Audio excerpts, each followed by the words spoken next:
Donc ici, on est sur l'espace de l'écoquartier. Il faut imaginer tout cet espace qui n'était que des tas de terre. On avait des trous de 20 mètres et donc des tas de terre à 20 mètres. Et c'est une ancienne extraction de carrière. C'était Alep après les bombardements. Je ne vous ai pas dit pourquoi ça s'appelait l'Entre-deux-Monts. C'est parce qu'il y a le mont César d'un côté et il y a le mont du Quesnoy de l'autre. D'où l'Entre-deux-Monts, voilà. C'est l'entreprise de Gobita à l'époque qui avait extrait le granulat, qui avait cédé aux francs symboliques les parcelles qui lui appartenaient. Donc on a réfléchi et quand on a vu l'appel à projet sur les écoquartiers, on s'est dit pourquoi pas nous. On est le seul écoquartier pré-labellisé en milieu rural sur les Hauts-de-France. Puisqu'on remplissait au moins l'une des conditions, c'était d'avoir une friche et elle était bien réelle.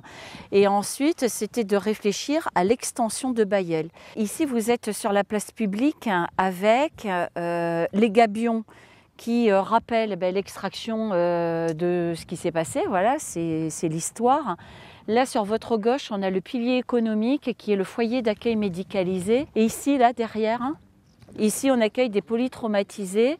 Et ça a été l'une des raisons pour lesquelles vous avez la rampe ici qui a été construite. Parce qu'on avait un gros problème de dénivelé puisqu'on était encaissé, forcément. Tout l'espace de loisirs est complètement accessible au PMR.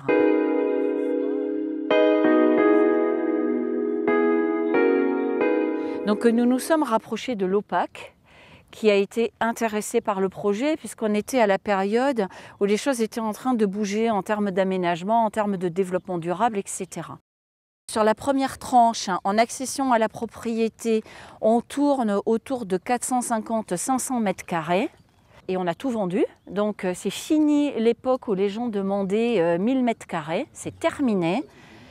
Et sur la prochaine tranche, celle qui va être la Venelle, là, qui va débuter, on a la tranche, le permis d'aménager qui va être déposé.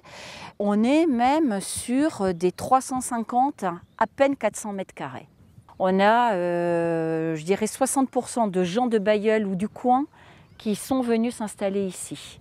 On accueille ou des jeunes de Bailleul ou des gens qui étaient trop à l'étroit dans des logements à Bailleul, qu'on a changé de logement, ou bien des gens de Beauvais et des proches environs qui viennent chercher un autre mode d'habitat, et notamment les maisons.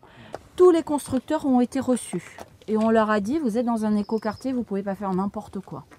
On a mis en place un règlement. Toute personne qui dépose un permis doit obligatoirement rencontrer l'architecte conseil et qui vérifie tous les permis. Pour faire en sorte que, on ne se retrouve pas avec le truc standard, la cuisine au sud et la pièce à vivre au nord. Donc lui, il a travaillé avec les constructeurs qui ont consenti à bouger leur intérieur de maison pour qu'il soit adaptable sur Bailleul.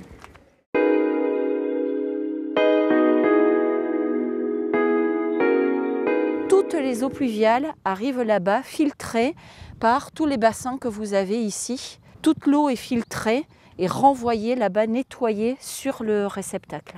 Et donc, il y a un puits qui a été foré et l'éolienne tourne et se met en mouvement pour maintenir toujours le même niveau d'eau dans le réceptacle. Mais quand il fait des gros orages, comme ça a été le cas, eh bien, elle s'arrête. L'assainissement est collectif, il a été basculé à la communauté d'agglomération.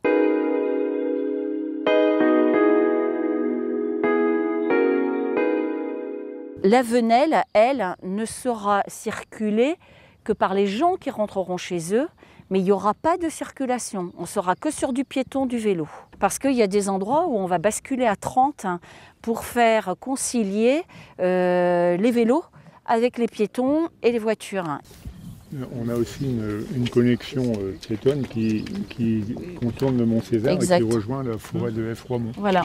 Ça veut dire que l'écoquartier, on peut, il est connecté en liaison douce, sans véhicule, partir se balader en forêt, etc. Pour les visiteurs, on a fait des poches de stationnement pour empêcher les gens de circuler dans la Venelle. Donc là, en fait, on a créé un parcours santé et il se poursuit un peu plus loin. Là, en fait, vous faites toute une boucle. L'aire de jeu telle que vous la voyez, ce sont les enfants du conseil municipal enfants qui l'ont complètement élaborée. La cabane, vous n'en trouverez pas deux comme ça en France parce que c'est eux qui l'ont dessinée, qui l'ont maquettée et on a envoyé ça vers un constructeur qui nous l'a construite en fonction de ce que les enfants souhaitaient. Tous les jeux ont été élaborés par les enfants. L'espace a été pensé et construit avec les enfants et ça fait la démonstration qu'en milieu rural, avoir des aires de jeu qui sont mises à disposition des familles, eh bien ça marche. On a créé aussi un city-stade pour les ados. Donc on a vraiment voulu deux lieux séparés. Les plus petits sont là, les plus grands sont de l'autre côté.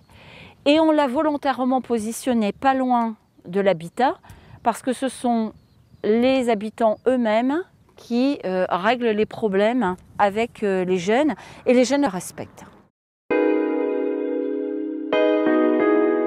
Comme nous étions précurseurs, on a été entendus.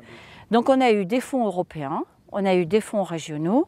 En fait, la région et l'Europe ont grandement financé à 80% tous les espaces verts, tout le réseau d'eau pluviale, etc. Voilà, parce que ça rentrait dans une dimension environnementale et écologique.